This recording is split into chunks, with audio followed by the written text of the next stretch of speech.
Hey guys, Stephanie here with the Aeroponic Tower channel, and today I'm going to be starting some seeds, and I thought why not just bring you guys along. I get so many questions about how to start seeds and how many seeds to put per Rockwool and what am I growing and all of those things. So I figured the best way, no, dog is messing with my stuff.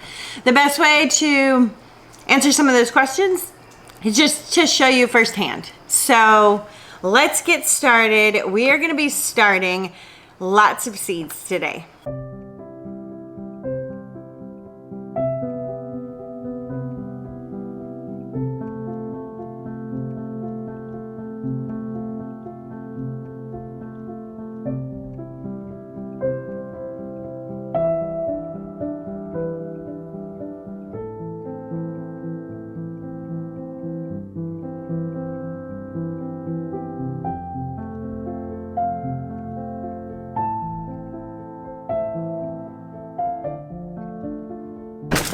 All right, so the tomatoes are coming in. The next video I'm going to record is a video talking about which varieties I planted and my thoughts on planting tomatoes in a tower garden. I believe there's a way to make it really enjoyable and get really high yields using the right seeds. So look out for that video. It'll be the next video that comes out. But today I need to get some seeds started. So we are in this really busy time where the kids have had a lot of activity, so I've fallen behind on my seed starting. And it's also really hot during the day and not a great time to work on the towers or work on starting seeds. And then I do the gym at night, so really hard to try and get some of the tower garden tasks done because of the weather and our schedule and all those things. But starting seeds is super important. And it's one of the things I think is the most important to stay on top of, because we want to be eating our food and turning our food over, and you'd be really surprised. I went outside just now, and yesterday things looked fine, and today there was a squash plant that needed to come out. There were some other things that were just done. They've been growing for a long time, and that'll happen really fast. Things can kind of flip on you without you expecting it, and you don't want to be caught off guard and not have new seedlings to take the place, because then we have open grow ports. We're growing less food and want to be maximizing what we're growing. But then also you have open grow ports, especially if you have a baby greens extension kit on your tower, and rain can come in or water can evaporate and it can mess up your water. One of the tricks that I use is to plant a fourth of the number of grow ports you have. Start that many seeds every 2 weeks. And it sounds like a lot, and you may have to adjust that. Sometimes I plant every week. Sometimes I can push that out to 3 weeks. So, you can play with that number. But what that does is it ensures that I always have new seedlings. So when I go out and I'm looking at my tower, I'm not hesitant to harvest something. That can happen quite often. You can see a head of lettuce and think, I'll just eat a couple of leaves off of it. And sure enough, your lettuce is like 5 months old, and 5-month-old lettuce does not taste good, in my opinion. It's not at its prime flavor and texture. A lettuce is mature in 30 days. And my goal is in 30 days, we're taking that entire head of lettuce out and we have a new start to take its place. Kale is another great example. I can leave kale on my tower for months and months and months, but it ends up getting really woody and it takes up a lot of nutrients and a lot of water. And then those mature older plants, I actually have some on my tower right now because I've just been so far behind on my seed starting and my ability to harvest all the food. Those are the plants that start to have pest pressure and start to develop problems. And so instead of me eating this amazing kale when it was at its full maturity and at its peak, now I have this kale that's been sitting there an extra 6-7 weeks. It's getting woody. It's getting a little bit more spicy because kale out in the heat will get spicy. So I like to stay on top of seed starting so that it reminds me, okay, yes, I've got seedlings ready to go in. What can I harvest now and eat? And it forces me to pull those things off the tower and eat them. The other reason is it will sneak up on you when your plants become full maturity, and then cross that and decline really fast. So I just pulled a zucchini plant out of my tower. It's been in there for a long time. And I will say zucchini is one of my exceptions to the rule of letting things stay in a little bit longer than they should and harvesting them young, just because zucchini takes a while to get established. So I've left mine in a little bit longer. I've let them get these long trailing stems this year. The reasons is I was traveling and didn't start my seeds, so I didn't have zucchini plants that were in the stage where they were making fruit in order to replace the more mature plants. So I left the mature plants because they're established and they're producing amazing food, and I didn't want to miss out on the opportunity to have zucchini. Now I have zucchini plants that are starting to produce food, younger ones that I put in, and I just took out an older one. It just, for whatever reason, went from producing amazing fruit to being completely done. If I didn't have a seedling ready to take its place, then I have an open grow port and I'm not growing optimal food and all those things. So those are the two reasons.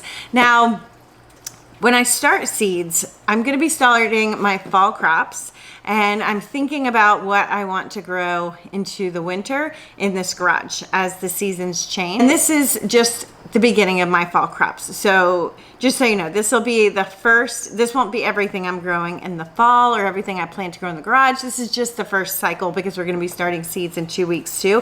But I want to get some of those things started. I also think it's important to designate a fourth of your tower to fast turnover foods. And the reason is that will keep you in food consistently as well. So I take, a lot of my towers right now are very seasonal foods that are going to be on the towers for quite some time. So a lettuce matures in 30 days. I'm going to pull that off. A kale in 3 months. I'm going to pull that off. But tomatoes and peppers and eggplants, those can go all the way up until our first frost, possibly even longer. If we're going to have a mild winter, I can just bring those towers inside or cover them for the first frost and let them go a couple of weeks longer if it's not going to get cold and stay cold. So those plants are going to be in the tower for a pretty long time. And when I'm starting something like cauliflower, that is also a long season crop. My cauliflower are 65 days to maturity, some of them as many as 75 days depending on the variety.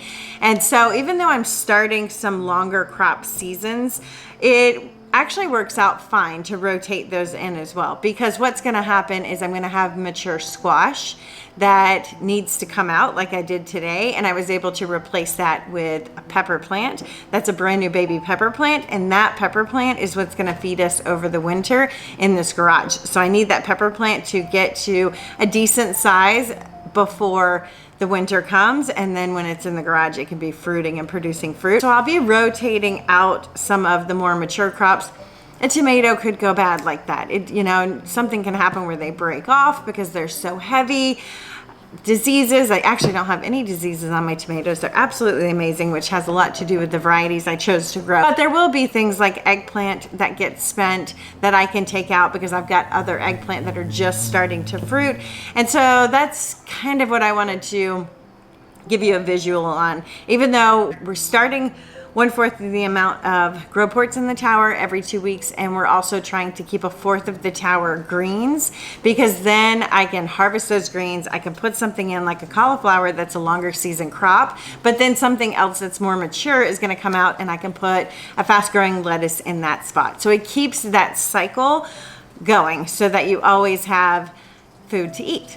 So I hope that makes sense. The goal is constantly rotating. Now there is going to be a time when I come to the end of the tomato season and the pepper season, and I take those plants out. I don't try to transfer peppers that were grown outside into the garage that are past their fruiting prime and get them to grow fruit inside. I have found it doesn't work very well. It puts them into shock, and it's better to start new pepper plants and get them to the point where they're almost fruiting and then bring them into the garage, or just newly fruiting and then move them into the house, if you're going to be doing what I'm doing, where you're transitioning your plants from inside to outside. So there will come a time when I have towers that I'm taking a lot of plants out at once. And so that's a time where you might want to start more than 1/4 of a seed. So just be mindful of what's coming and kind of know, like, if you're going to move your towers inside, all of those summer crops, the eggplants, the tomatoes, the peppers, those probably need to be pulled out.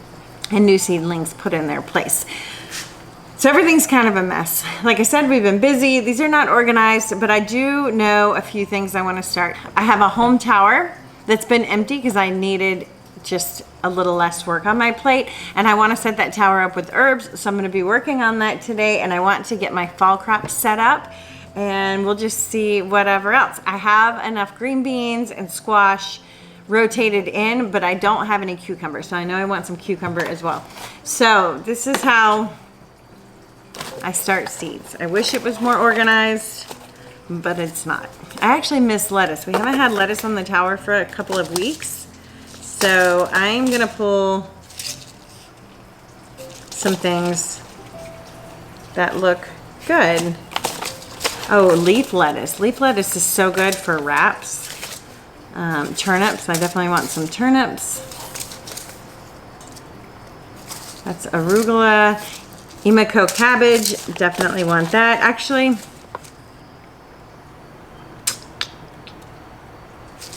so Emiko cabbage, and one of the ways you can tell when to pull your plants out is out of the tower and when to harvest them. Go by the maturity date on the plant. So this says days to maturity, 60 to 65. So that puts us in August, September. So yeah, I'm definitely gonna start these today. That would mean I am harvesting them in September, like towards the end of September. And I'll start more of these in 2 weeks because I like to have the Emiko cabbage all the time. It's so delicious. It's a Napa cabbage. It grows really well. But that's a way to know when to pull things out as well. Now a tomato will say time to maturity 90 days. But that's time to maturity when it starts fruiting, and then it's going to continue to fruit for a while. So it's different with those type of plants. But something like a cabbage, cauliflower, broccoli, lettuce, kales, brassicas, all those things, their maturity date, that's when you should be pulling it out. Eat it, have something ready to take its place. I have a lot of green beans, and I've been good about rotating my green beans. So I'm not going to do any green beans. It's too late for winter squash. Tom hat, I did grow these. I actually just ate some of those today. Oh no, I grew orange hat. I didn't like the micro tom. The micro tom had really thick skin. This one was pretty good. I have ordered 7 different micro dwarf plants to show you guys that I'm going to be growing in this garage in the winter. I don't love trying to manage large, even dwarf tomato plants inside. I feel like they're just too big, and the success rate with those is not super great. So as far as getting the maximum amount of fruit like you would outside. Tons of just really cool tomatoes and different varieties outside, but it's a little bit harder inside. So I'm gonna do some micro dwarfs and just kind of document that in case anybody's interested. Cabbage, I'm gonna wait a little bit on the cabbage. The days to maturity on this one is, so these ideal temps are 50 to 75. That's a little bit early. Now it takes a while for these to get going. So I'm gonna wait 2 weeks on those. I'm not quite ready for that. I do want to do some collard greens, more turnips. I'm going to wait on the kohlrabi just because I know I can grow those inside as well. And I'm going to grow some mizuna. The kalima bean, I've shared this one. This one is the beans that are about 30% longer than traditional green beans. I'm actually going to start a couple of those just to make sure. A good cabbage to grow is the early Jersey Wakefield because it matures quicker. This is days to harvest, 68 days. So we'll do a couple of those. A lot of this is yarrow, echinacea. These are things for the garden. Salvia, basil, bee balm. Yeah, those are all garden stuff, outside garden stuff. Okay, let's look at our park seed collection. Fennel, it's a little warm for fennel right now. I'm gonna wait 2 weeks on that one. I have a lot of baby peppers, like pepper plants, small seedlings already in, so I'm not gonna worry about those just yet. I do want some cucumber. All my cucumber burnt out. Mini romaine, definitely want to do that. Celery for sure, want to get some celery going. We don't need any jalapenos right now. No squash, I'm kind of squashed out. We have so much squash. I am going to start a patio baby. This is a Utah tall celery. I am going to start a patio baby eggplant. Probably 3 of those plants, just to make sure I have some of those for in the winter growing inside. This is Hadrian F1. These are Park seeds. We'll start those. No fennel yet, no radish. Here's the patio baby eggplant. We'll start a couple of those. Cucumber. These are the gherkin cucumbers. I'm actually not going to start those. These did not like the hot weather. What's the maturity on these? I'm going to wait on these. I want these to be a little bit closer to the cool weather, because the gherkins didn't like the hot weather. The minute they were doing great, but the minute it got super hot, they didn't do so well. The other one is pick a bushel. Pick a bushel is awesome. That's probably the only one I'm going to do. Kale. This is the lacinato. I have a ton of kale. I think I'm going to hold off on the kale.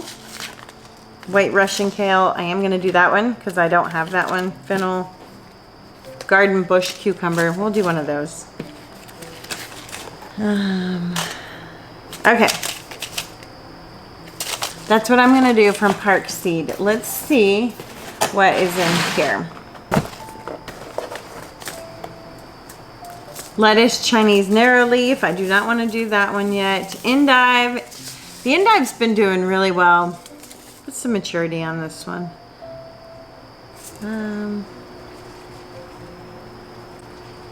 Midsummer. Yep, we'll do these. Get these ready for the winter.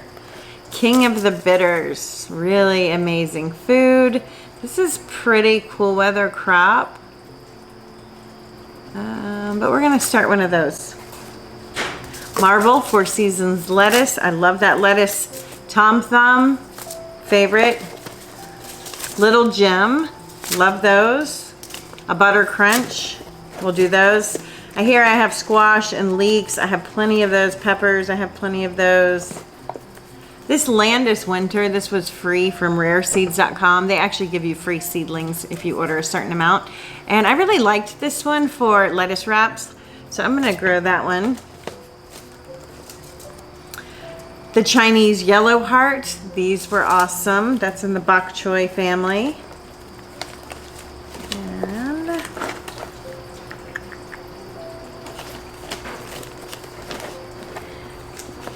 here's all of my tomatoes. These are my dwarfs. I grew 21 different varieties. They're from Victory Seed Company. And I did Audrey's Love and Dwarf Eagle Smile, and all of my tags to these on the towers disappeared. They either fell off or they're buried somewhere in the tomato abyss. I can tell once I look at these and look at the tomato which one they are. So I'm going to pull these out for our next video so I can show you guys live on the towers just how incredibly gorgeous the tomatoes did. They're so tasty. Been really, really, really happy with the tomatoes. We're going to do some gourmet blend. These were on sale and I want to use them up. I'll just do these in the baby greens section and use all of those. There's some Mizunas and some mustards. We've had a lot of those lately, so I'm good on those. This is the red oak leaf Salanova. Let's grow some of that. No eggplant. We're so good on eggplant. Definitely need to get some cilantro going. And some peas. The Tom Thumb did not like the heat, so I'm going to wait and grow these inside and wait until we're fully inside to start some more of those. And just start a regular pea. What do we have here? Chervil. Definitely want to do some chervil. Those are some beans, dwarfs, peppers. Okay. Another mini romaine. Let me put this one over there. So that is it for that box. Let's see what we have here. Horehound. These are going to be part of my herb tower. I'm actually going to set those aside and do those not on this video because I want that tower to be a surprise and I don't really have the bandwidth to do it. We need more cilantro. I'm going to grow this color too. Chai Jai Mai Sai, favorite. absolute favorite. It's super packed full of nutrition, vitamin A, K. This one is ready in, these don't do a good job of telling you how long they are until they get ready. But there's a trick with these. So I talked about this on a video I did recently where I showed you how to grow greens on the home unit, if you want to check that out, and how to maximize the amount of greens you can grow. If I'm growing this to eat just as one plant, I put one seed and let it go to maturity. I'm gonna do a few of those. If I'm growing them to do as baby greens, then I put 4 to 8 seeds. It's not a perfect science. And you're gonna get a lot more harvest a lot faster that way. I'm probably gonna do a combination of both because I like these so much. The reason you would want to do more seeds and not do one seed and let it to get to maturity is if you're dealing with hot weather like we are right now, and it's growing out of season. So I grew these, I just harvested them a week ago, and they did fine and they tasted amazing, but I was able to harvest them younger because I did multiple seeds per Rockwool and grew them in the baby green section. If I grow one, it's going to get this nice, dense, huge, not huge, but nice, dense, nice size. And I only need one seed to get a pretty substantial bok choy that makes an amazing meal. I just need to make sure we're moving into the winter crops or into the fall crops, cool season crops, and I will put that in its own grow port. You can still grow it in the baby green section and let it get that big, just like the Emiko Napa cabbage. But that's the difference. If you want to harvest them quick and you're trying to beat the heat, add more seeds, grow them more like a baby green. But I let them get, you know, 6, 7 inches, even as a baby green. Oregano, I already have some of that. Parsley, I definitely want. Stevia, these are going in. I'm gonna make a little section here. Marjoram, that's amazing medicine. A lot of these are some special herb things. St. John's wort, Elegant, things like that. There's more curled parsley. We'll save those. Another Chai Maisai. This Golden Beauty was so fabulous, but I want to wait 2 weeks on that one. I'm gonna grow these peas. I'm gonna grow a lot of these peas. I'm really craving some peas. Parsley, a giant of Italy. I have that on the tower. I actually have 4 of those. Dandelion, we'll put that in the herbs. Mizuna, favorite food. Endive, those are really good. Kamatsuna, this is a superfood. This is an excellent plant to grow. So we're gonna get this started. And this is similar to what I mentioned before. If you want to get them to come up quickly and have them in a smaller size to juice or to add to salads, plant 4 to 6, 4 to 8. If you want it to be more like a collard green where it gets really robust, you plant 1 seed. I don't know what we're gonna do with that one yet. Watercress, I definitely want watercress. This is a cilantro dwarf lemon. More curly parsley. Oh, an herb bouquet of dill. So I grew my own dill seeds. I think I buried them somewhere on this table. Are dill seeds, and I will show you on this video. When I grow seeds on the tower, you can let plants go to seed. Now, if you do things like squash, you have to do some precautionary things so that they don't cross pollinate with something that's going to make it a weird squash. So like a zucchini can cross pollinate with a melon, and you can get a hybrid weird thing next time if you use those seeds. So that's a little bit different, but things like dill, I can let dill go to seed, arugula, radishes, all of those things, lettuce, you can let those go to seed. And I did let some dill go to seed, but when a plant goes to seed, even if it's a head of lettuce, it will turn into like this big with offshoots and flowers and gigantic. And so I cut all of those down to 1 flowering stem so that it's not taking over the tower and blocking grow ports and making a giant mess. So that's just a trick. If you want to grow your own seeds, you can definitely do that.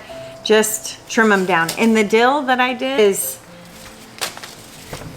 plenty of seeds. It's a year's supply of seeds just off the one stem that I did keep. And I've lost a lot of those seeds too because it rained, and a lot of them, I didn't harvest them in time, and a lot of them washed off into the rocks. So it doesn't take much to get an enormous amount of seeds off a plant. Here's some lemon basil. Basil's a plant that's going to turn on you fast. It's going to look amazing and be doing great, and then just like that, it can be done. So let's grow some of that. I'm going to grow this red mustard green because I like red. Wasabi leaf mustard. I'm going to wait on both of these because mustards get super spicy in the heat. And those will be great to start in 2 weeks. They grow pretty fast. Bloody dock sorrel, I already have that. Spinach, giant noble. I'm gonna grow spinach, but I think I wanna give those 2 weeks. And, all right, this might be enough. The ones I wanna make sure I'm starting, really it's just one thing that's super important right now, and it's the cauliflower. Because it will take a while. Oh, I'm going to start some onion. I'm going to start all these onion too. Because we can grow out of season, I can start onion. You can't do that. I'm also going to start some beets. Okay, let's get started. I've made a giant mess, like always. Let's see what I pulled for cauliflower. I do not want squash. Okay, I love the purple of Sicily. It tastes the best. So I would like to do some white cauliflower, and I think it's in here somewhere, but if it's not, that's fine. This one tasted the best out of all of them anyway. It was so delicious. So when you're starting something like cauliflower is going to germinate at a different rate than something like lettuce. So I like to use these individual starting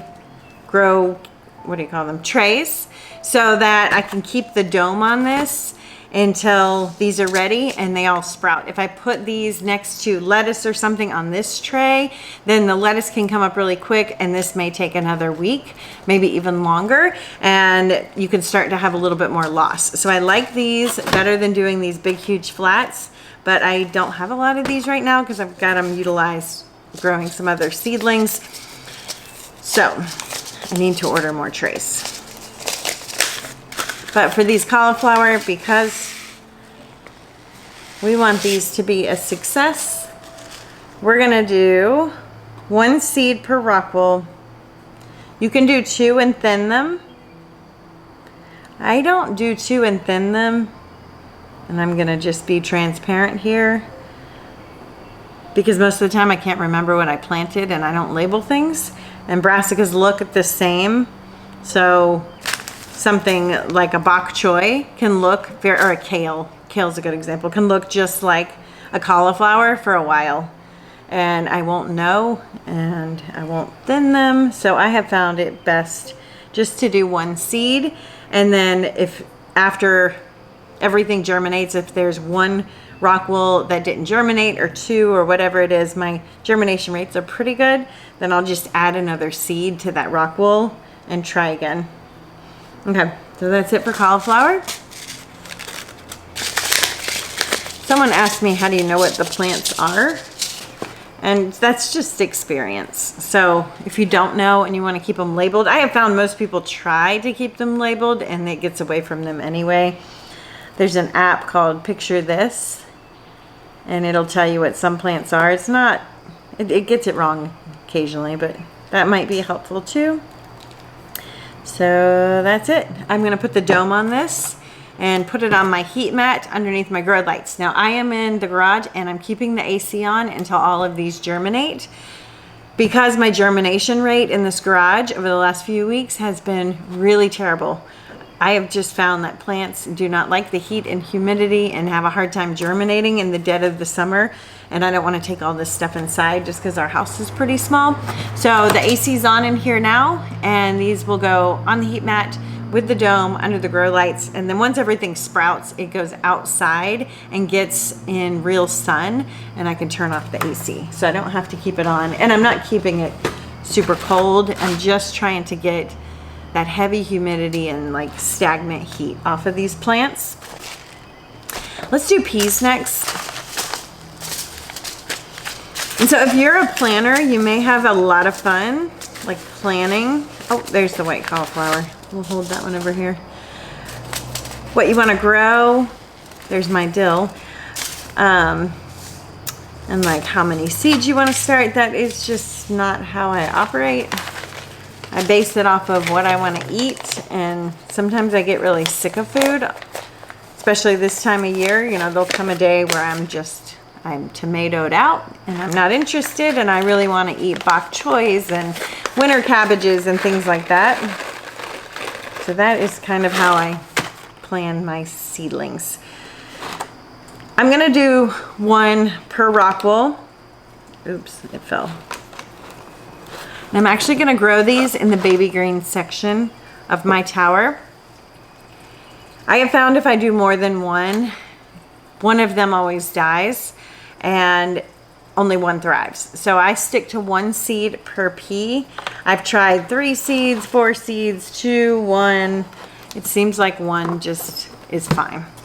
But I feel like that means I have to plant more of them. And I don't want to take up a grow port when I can grow something bigger, like a cauliflower in a grow port. So these go in the baby green section of my tower, and I let them just kind of naturally fall, and they kind of weave in and behind and around other plants and do just fine that way. And it keeps them a little bit cooler in this hot weather. So we're going to start a whole tray of these. I may even start another tray tomorrow, because I'm really craving. I'm watching these YouTubers. I watch YouTubers at night with gardening, and they keep eating peas, and I don't have any peas. So let's cover these, and you just want to put enough vermiculite to cover the pea. Someone asked me once why it looks like sometimes I put the vermiculite in the hole and sometimes it's all over the top, and it's because it's messy. So ideally, you just fill the little hole a little bit, but like this one, I got way more on the top because I needed to put more in here to cover the pea. All right, we have peas. So this tray, I'm gonna try and pair this up with things that are gonna germinate at the same rate. So we'll do that one last. I have some things down here. I may actually just make this all baby greens. Things for the baby greens tower. That would keep this the easiest. And what I mean by that is things where I'm planting 5, 6, 10, some even 20 seeds. Let's do, so there's a couple of things that are finicky and take a while to start. And celery is gonna be one of them. So I'm gonna need to make sure, cucumber is gonna come up really quick. That would pair well with a pea. I'm gonna need to make sure my celery has its own family in here of things that are gonna take a little bit longer. Celery can take up to 2 weeks to germinate. Now I can take plants out of here after they germinate, but I wanna start by trying to pair them up with like-minded friends or timeline friends that germinate at the same rate. So celery, I do 1 celery per Rockwool. These are pelleted. Same reason as the cauliflower, because I won't remember and I won't thin them. Celery is a little bit easier to thin, and actually, now that I say that, I'm gonna go back on my word here. 2, 4, 6, 7. I'm gonna do something that I did in the spring that worked really well with celery. Because celery is harder to germinate and a little bit more finicky, I'm gonna do 5 or 6 seeds per Rockwool. And when these mature, after these sprout and they have their true leaves, they're gonna go outside and they'll start to get regular sun. And then after they get to a certain size, they'll go into the tower, and I'll put them in the baby green section. And when they get 4 or 5 inches, I will break these apart. And that worked really well, and I put each individual one in their own Rockwool, and that gave me just a beautiful abundance of celery, because I only want to grow 1 celery stalk per Rockwool so that it grows into that grocery store kind of celery. And I hear people say, and I've read too, like celery doesn't do well on the tower and it stays really thin. I do not have that experience. My celery is as thick and robust and just as amazing as grocery store celery. Actually more amazing. It tastes a lot better. And I think it's just because I do 1 seed per Rockwool. And I harvest it when it's mature. Don't leave it in there forever. I will eat a little bit off of them as they're growing because I like to come out and make meals with celery, but then I'm gonna take out the whole thing and replace it with a new one. So I did about 5 seeds per Rockwool. I actually have a reel showing how to do this, how to break it apart and how to put each celery in the Rockwool and put it back in the tower if you wanna watch that, if my words aren't making sense. That was the Hadrian F1 variety. I'm just gonna go with that. I like the Utah Tall, but it doesn't, I haven't really found it matters too much. Patio Baby, this is the eggplant. It's a slower germination rate. I'm pretty sure I have quite a few of these already growing in the baby stage. So we're just gonna do 2. I'm gonna do 2, 3. I'm gonna do 3. The reason I don't want to do too many, now if you had 1 tower you may only want to do 2. I don't want to do too many because I actually want to do this again in a couple of weeks just so that they're tapered and we can see like what is the optimal time to start these and for them to thrive the most and keep us in eggplant throughout all of winter. All right, wait on the Kalima. Kalima's gonna come up fast. Cilantro, also known as coriander, a little bit more finicky. We can pair these with this. These also won't mind if they have to stay under a germination dome a little bit longer after they sprout. So with cilantro, I do about 6 seeds. You can go a little bit higher in the 8 or a little lower in the 4. I'm gonna do 3 of those. This is the Indian, but I pulled a couple of varieties. Let's see what else. The dwarf variety.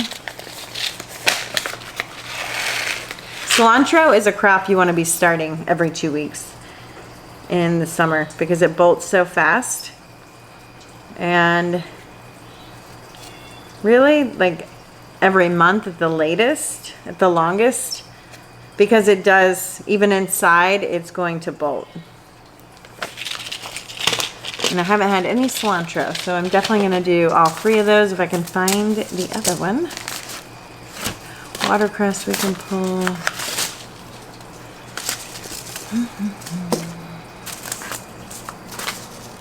This is where being organized may be helpful. So I'm just kind of grouping these as I find them. Let's do basil. Basil can be finicky to start. There's not many seeds in here, so I'm just going to go ahead and empty this. This was a clearance package. And I like to work through my seeds. It makes me feel like I'm eating the food that we're growing because I'm doing this all the time. That means I've ate a lot of food. And I'm going through seeds. That means we're growing a lot of food. These will probably go, it's going to be a lot of basil. You know what? It's okay. Because I'm doing that herb tower. I'm just going to heavily seed these. I'm doing more like 10 to 12. But this is not a standard basil. This is a lemon basil. Let me show you again. It's a shorter leaf. It's more, here, I'm just going to read it. Here we go. A classic basil with deep lemon fragrance, excellent for use in fish dishes, herb vinegars, and tea. That's what I was thinking. I was pretty sure this is more of a tea basil than a basil you're gonna make like a pesto out of. I mean, you could make pesto out of this. It's more of a tea basil, almost like holy basil is a tea basil. So that's why you can get away with seeding it a little bit heavier. If you do too many seeds on a standard basil, they don't do so well because basil does not like to be wet. And once I have a reel on when to put basil in the tower because of that reason, if you go back and watch some of my reels. But you need the stem and the leaves to get a good distance away from this rockwool so that they don't get too much moisture and then die of some kind of like fungal, or they just kind of fall over. The stems will turn black and they'll just break off. So with a standard basil, more of the basil you would buy at the grocery store that you're going to use in recipes, Italian recipes, or make your pestos and things like that, those I do 4 to 6 seeds maximum. This tea basil, you can get away with doing more. All right, so we've used that one up. Let's see, where are we at? Okay, all of these are full. So I'm gonna go ahead and put vermiculite because it's hard to see a lot of these. And I don't want to double up. Make sure to cover your cilantro. Cilantro seeds are bigger. Yeah, like those are the basil seeds are super tiny. All right. So we're making good progress. I hope this is helping just kind of paint the picture for you on how to start seeds. We'll do a slow bolt cilantro.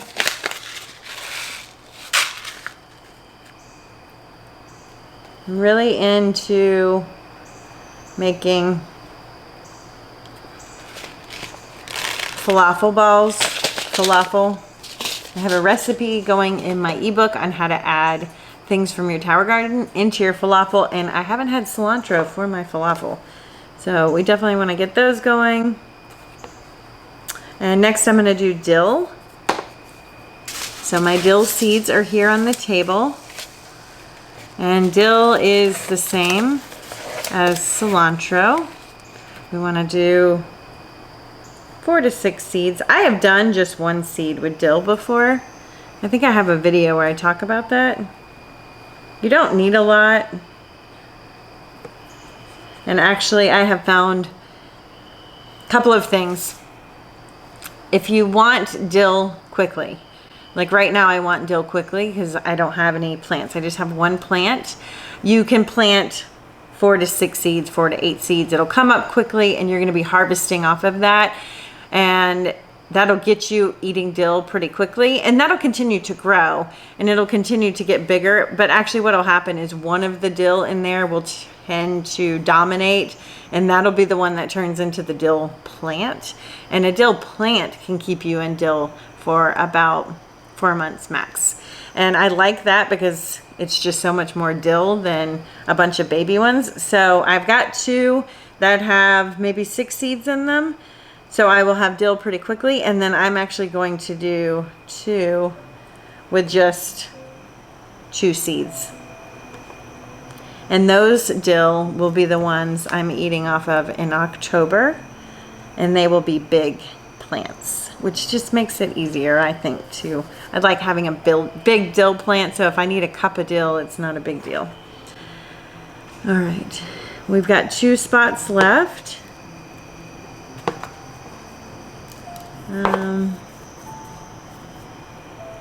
Something that takes a while. Oh, I had said, I know which one it was. I want to do the watercress. Watercress is pretty fragile. I actually have not had a lot of luck with it lately. I like to propagate my watercress and keep it going. Get a strong, healthy plant, same as purslane, and then keep it going from there. I just lost it somewhere along the way, and so I need to start it again, and I have a reel on that too. Shows you how to propagate and how easy it is to propagate. And watercress will bolt where it wants to go to seed, and that's okay. Some plants can bolt and still be good food, and some plants like cilantro bolt and they don't continue to be good food.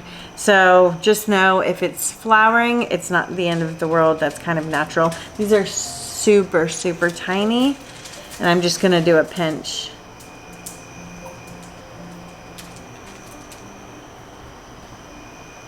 So maybe 4 to 6 seeds going in here. I mean, they are microscopic. I'm sure, here, they may just grow on another Rockwool too, which is okay. That happens. Sometimes I'll have 2 random plants that are nothing alike coming out of one grow pot because of what I just did. All right, this one's done. Let's put this one aside. Let's get started on this one. This is all going to be baby greens. Sometimes what I grow in the baby greens tower are not baby greens.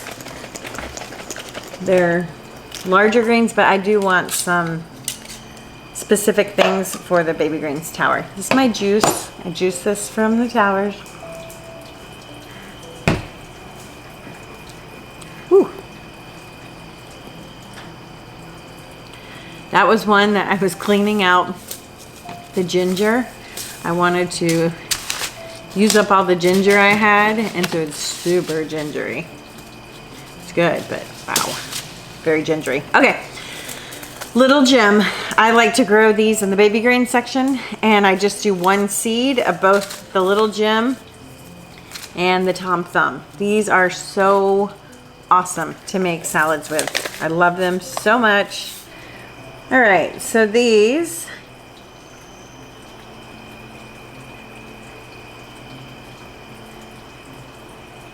actually have a longer maturity than you would think, more like a standard romaine. I think 75 days. You can eat them before that, but if you want it to get to full maturity, it's about 75 days. They are worth it though, because I just love this lettuce so much. So I'm doing quite a few of these. I have some baby greens. I have 3 baby greens extension kits. And they are going to be, oh wait, did I do this one or that one? I think I did this one. They are going to be mature, ready to harvest. Everything in them is going to be ready to harvest soon, which is why I'm planning this. The baby greens, if you have a baby greens extension kit, follow the 1/4 of your tower rule, because those can sneak up on you pretty quickly, where everything's just ready and it's time to have new things to go in. All right, let's do a couple of rows of these. And again, I'm just doing 1 seed. It might end up being 2 just for some of these, but the goal is 1.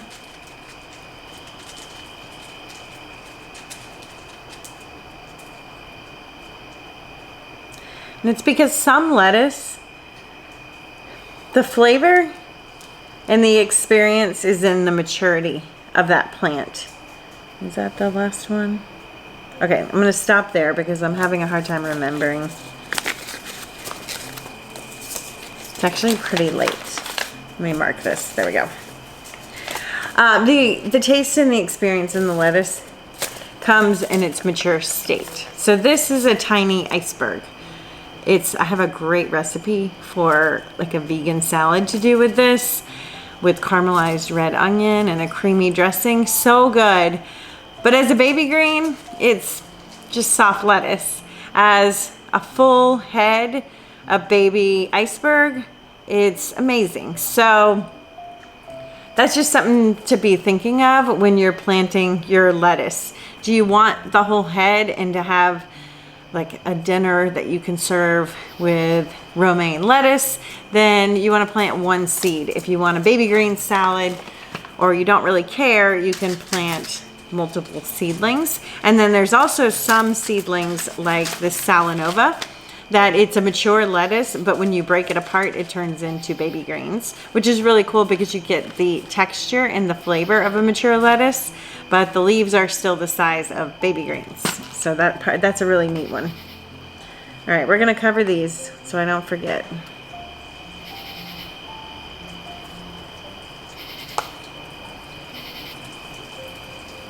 Okay. Drink this really spicy drink. Let's do some Mizuna. I harvested all of this. Mizuna is the same. One seed makes an amazing plant. I'm actually just going to do one. That will fit in the baby green, maybe two. If you want to get them to come up really quickly and use them as baby greens, plant a pinch of them. You can do a hefty pinch of those. I'm seriously not tracking well because it's late on where I'm putting things. So I'm going to keep this close. Four Seasons Marvel, my favorite lettuce. It's in the butter family. You do one seed if you want that experience of the crunchy, crispy, buttery head, which is what I want. Super excited to have lettuce again. Alright. Some of these got more than one seed, but it's okay.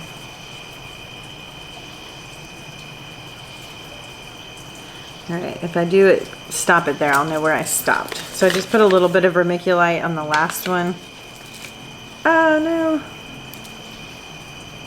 Alright, keep going.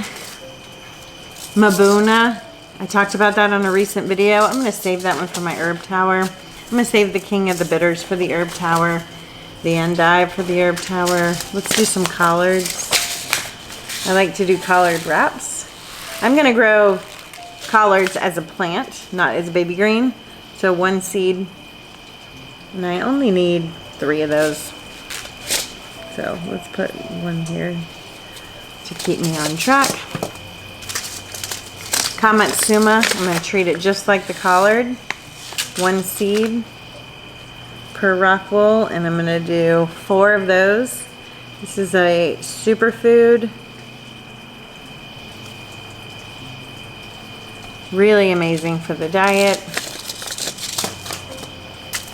Gourmet blend. These are those older seeds, so I'm going to use this whole package and show you guys how heavily I seed some of my baby greens. Now I talk a lot about how I don't like to cut and come again, and that I will cut and come again with this model. When I'm using all these seeds, I will let these grow twice just because there's so many seeds. I don't do it more than twice though. So I'm gonna take a pretty hefty pinch. I don't know if you guys can see that. Easily 20 seeds, maybe 30. And these are gonna pop up super quick. I will be eating these in 3 weeks. That's the benefit of doing them this way, is they come up so fast.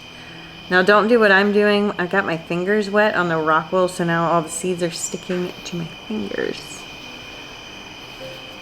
But let me dry them off.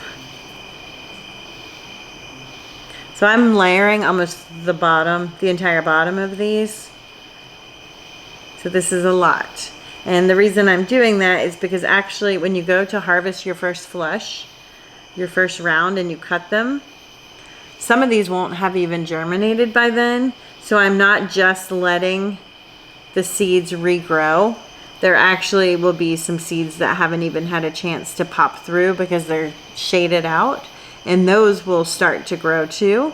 And so you get just a nice second wave of really fresh, gorgeous baby greens. All right, I think that's enough.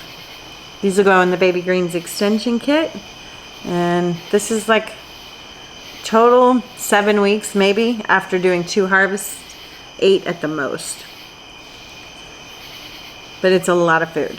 I will be able to take this. I have a friend who had a baby. I will be able to bring her some really amazing lettuce in just a couple of 3 weeks or so for her dinner. All right, we've got one spot here. I'm gonna do my bok choys and the parsley in a different one. I did not want to do that. So now I just need, I have 2 rows of 6, I have 13 spots. Butter crunch, really been craving some butter crunch. I'm gonna do 1 seed because I like the experience of the Butter Crunch. Lettuce grows really fast this time of year outside as we move into the fall. But it is a little bit early too. I'll be doing this again in 2 weeks. It is a little bit early for lettuce. So I will put these in a part of my tower where it stays a little bit shadier, which is the back side of my tower. So one side of your tower should be sun dominant and one side should be not sun dominant. And you can put the things that don't like to be hot on the not so sun dominant side. Okay, what do we have? Chervil. Ooh, this got wet. I'm gonna do some chervil. Chervil's in the parsley family. These are sprouting seeds. I'm gonna go I'm gonna go 4 seeds on this one. I heavily seeded a couple and they didn't do as well. These also like to grow inside. If you're growing inside, chervil is the place. They don't do as well outside, for me anyway, in the heat. It's in the parsley family, so parsley likes heat. And I grew these in Florida outside and they grew massive, so I don't really know why mine haven't done super great. All right, we have a few spots. Lettuce will come up pretty quick, so I'm gonna go ahead and do some green beans and my cucumbers with my lettuce here, because I can, if these sprout, I can just pop them out and put them outside in the sun. So with green beans, I do 2 per Rockwool. This is the Kalima that does so good. 4 is plenty.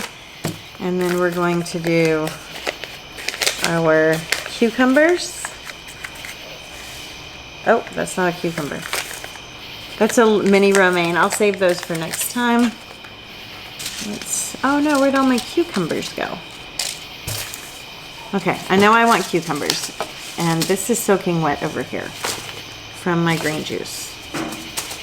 Ah! Don't be like me and ruin all your seeds. All right, we're gonna make some baby greens out of this one because they all got wet. And we'll just take all of them. This was a free seed package, so I'm not gonna lose sleep over this. We'll just peel them off here.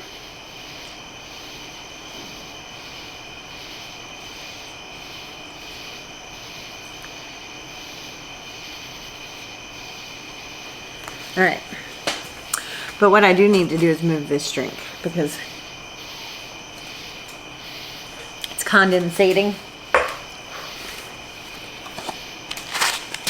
All right, we're doing good. Everything's full. I'm gonna cover these. I didn't get to do my cucumbers yet. And I definitely wanna get some of those going. So what'll happen is those are gonna be a fast plant to pop up and some of the other ones are not, but a cucumber, like a squash, like a green bean, they're so hardy that the minute it pops up and sprouts, I can just take it outside and put it in the sun and it'll do fine. So we didn't get to our early Jersey, so I have a section over here on the right. I've been putting things that I know I want to start in 2 weeks.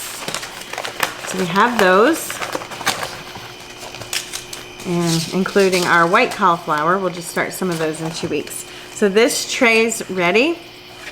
These are my dill seeds. I'm gonna bag these tomorrow. I'm gonna have a little bit more bandwidth. And it's not so late, and I need to harvest the rest of those. So let's put this over here. We're on our last tray, and if this seems like a lot of seeds, this is about 1/4 of my grow ports. I have a lot of growing space, which is awesome. I am doing more of a homesteading approach to tower gardening, where I'm actually preserving, and I am eating a ton of food. I'm gonna do 5. This is to replace about 80% of the grocery store for us. So that is why I have so many towers. These towers are made from a special BPA-free, food-safe plastic. It's a NASA material. No other hydroponic company uses this material. I can't think of the name. I'll put it up there. It doesn't degrade. So I have friends who've been growing in these towers for 12 years in the hot sun in Florida. No problems. There's farmers who've been farming with these for over 10 years and they're not breaking down. And the towers, because they are done in sections, if for some reason you cracked one, because that can happen. If you let something get too big in there, it can crack it. You'd have to leave it pretty long, but it can crack it, and you can have, you know, someone can run into one. I don't know how you would break them actually, but if you did, you only have to replace that one little piece, which isn't very expensive, like $50 versus replacing an entire tower. The only thing that can go bad on these can be your pump can go bad over time. I actually recommend having a spare pump just in case, because you never want to be in a situation where your pump goes or something happens and then you don't have another one and everything dies. So I keep backup pumps just in case. Never had to use one, but I think it's smart to have a backup pump if you're going to grow this way.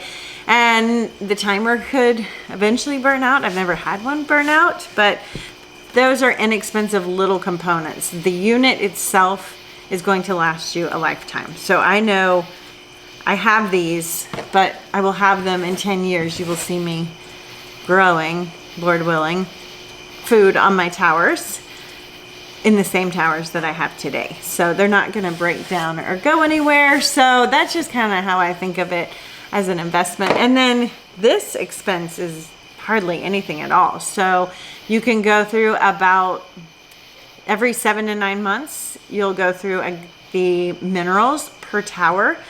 And that just depends what you're growing. If you're growing a lot of tomatoes, you're going to go through it in about 7 months. If you're growing a lot of greens, it could be as much as a year to use a gallon of the nutrient solution. So that cost is very, very minimal. To run the towers, I have a blog post on the power consumption of that. It depends on your power costs. Can be, for me, it's about $8 to run a tower, maybe even $6, depending.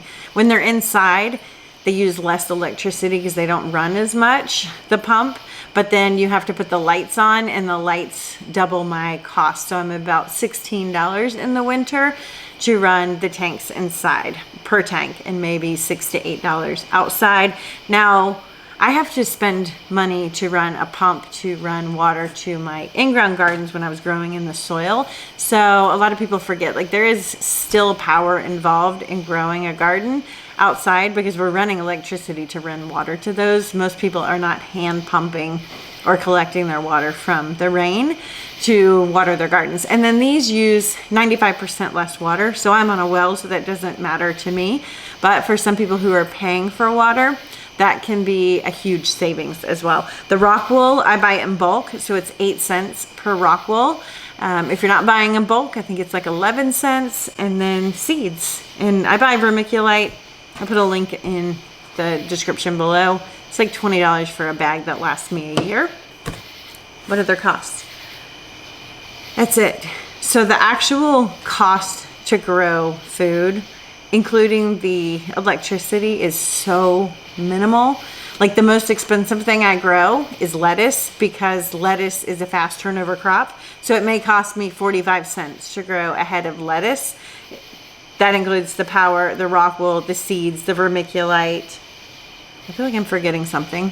Lights, if I'm growing them. That's the cost when I'm running lights in my garage, is when I ran that cost. So without the lights, it's probably 30 cents. And that's the most expensive thing, because that same 30 cents invested into a pepper plant, there may be an increase because that plant's in the tower longer. So you are running power for longer and having to pay for that power over a couple of months, where lettuce is 6 weeks. But then you're getting multiple peppers. So it may cost you $2 to grow peppers for 3 months, 4 months total. And you get how many peppers off a pepper plant? So that's just something to be mindful of. Yes, there is an initial investment in these, but they're not garbage off of Amazon. They are going to last a lifetime. So, all right, let's finish this because it's dark and I'm fading. I want turnips.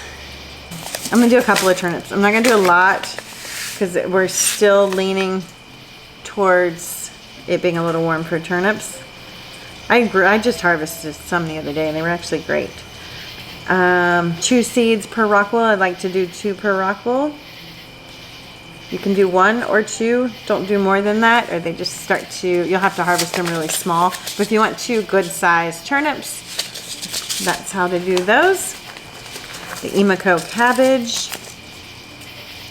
One thing to be mindful of, if you start to grow some things like Emiko cabbage out of season when it's super hot, that's when you're going to see things like aphids or pest problems. So I'm not going to start all of my Emiko. I'm not going to do a huge crop. I'm just going to get a couple of them going so that I can be harvesting them, and then in a couple of weeks I will start more, and I'll actually start Emiko every 2 weeks until probably next summer because I love this cabbage so much. Huge fan. And I'm just going to do 1 seed per Rockwool. What did I just do here? 2. Okay, let's do 1, 2, 3, 4. And I'm not worried about 4 Emiko having pest problems because it's still a little bit warm while they're growing. But if last year I did like 12 of them at one time too early and I couldn't eat them fast enough, and then they matured a little past their prime, and then they started to have pest problems. So it goes back into that. I want to grow these right when they hit their peak. I'm going to pull them out. So I'm going to beat the bugs and the critters. It's really when you leave things too long that you start to have a lot more problems. We did a lot of lettuce, so let's just go ahead and do some parsley.